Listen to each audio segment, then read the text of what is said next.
Hi ಎಲ್ಲರಿಗೂ ನಮಸ್ಕಾರ. ಇವತ್ತು ನಾವು ಸೀಮಂತ ಫಂಕ್ಷನ್ಗೆ ಹೋಗ್ತಾ ಇದ್ದೀವಿ.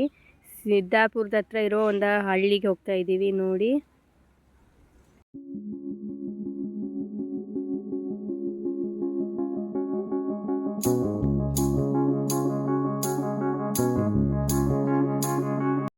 ಅಂತೂ ಇಂತೂ ಸೀಮಂತಕ್ಕಂತೂ ಬಂದ್ಬಿಟ್ವಿ.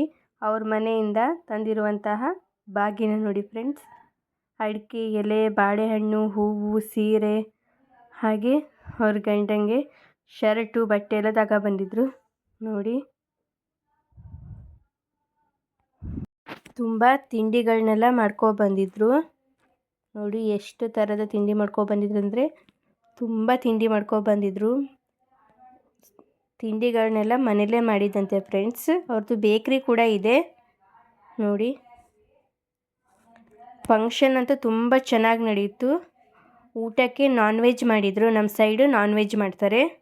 ಚಿಕನ್ ಕಬಾಬ್ ಮಾಡಿದರು, ಮಟನ್ ಸಾರು ಮಾಡಿದರು, ಬಿರಿಯಾನಿ ಮಾಡಿದರು, ಹಾಗೆ ಮೊಟ್ಟೆ ಮಾಡಿದರು. ಹೀಗೆ ಸುಮಾರು ಥರ ನಾನ್ ವೆಜ್ ಮಾಡಿದರು. ಹಾಗೆ ಸಂಬಂಧಿಕರು ಅವಳಿಗೆ ತಿನ್ನಿಸೋದಕ್ಕೆ ತಗೊಂಡು ಬಂದಿದ್ರು ಸುಮಾರು ಐಟಮ್ಸು. ಹಾಗೆ ಅವ್ರ ಮನೆ ತೋಟದಲ್ಲಾಗಿರುವಂತಹ ಬ್ರಹ್ಮಕಮಲ ಗಿಡ ನೋಡಿ ಫ್ರೆಂಡ್ಸ್, ಎಷ್ಟು ಚೆನ್ನಾಗಿದೆ. ಇದು ರಾತ್ರಿ ಹೊತ್ತು ಅರಳ್ತದೆ, ನೋಡೋಕ್ಕೆ ಒಂಥರ ಚೆಂದ. ಹಾಗೆ ಅವರು ಬದನೆಕಾಯಿ ಕೂಡ ಬೆಳೆಸಿದ್ರು. ಬದನೆಕಾಯಿ ಸುಮಾರು ಕೊಯ್ದಿದ್ರಂತೆ. ನಾನು ಒಂದೆರಡು ಆಗಿದ್ವು, ಅದೇ ವಿಡಿಯೋ ಮಾಡಿದ್ದೆ. ಮತ್ತು ಹಾಗೆ ಸೂಜಿ ಮೆಣಸಿನ ಗಿಡ, ಇದಕ್ಕೆ ನುಚ್ಚು ಮೆಣಸಿನ ಗಿಡ ಅಂತಲೂ ಕೂಡ ಕರೀತಾರೆ. ಹಾಗೆ ತುಳಸಿ ಗಿಡ ಕೂಡ ಇದ್ವು, ಸುಮಾರಾಗಿದ್ವು, ಅದು ಸಮೇತ ವಿಡಿಯೋ ಮಾಡಿದೆ. ನಂತರ ಮಲ್ಲಿಗೆ ಗಿಡ ಇತ್ತು ಫ್ರೆಂಡ್ಸ್ ನೋಡಿ, ಎಷ್ಟು ಚೆನ್ನಾಗಾಗಿದೆ. ಮೊಗ್ಗು ಹೂವನ್ನೆಲ್ಲ ಕೊಯ್ದಿದ್ರು ನೋಡಿ. ಮೊಗ್ಗು ಸುಮಾರಾಗಿದ್ವು, ಅದು ಕೂಡ ವಿಡಿಯೋ ಮಾಡಿದೆ.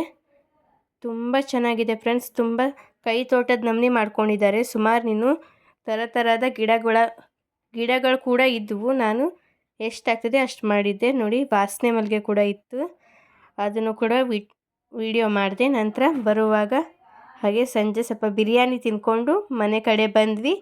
ಈ ಬ್ಲಾಗ್ ನಿಮಗೆ ಇಷ್ಟವಾದಲ್ಲಿ ಲೈಕ್ ಮಾಡಿ, ಶೇರ್ ಮಾಡಿ, ಕಮೆಂಟ್ ಮಾಡಿ, ಸಬ್ಸ್ಕ್ರೈಬ್ ಮಾಡಿ, ಫಾಲೋ ಮಾಡಿ. Okay bye. Thank you for watching.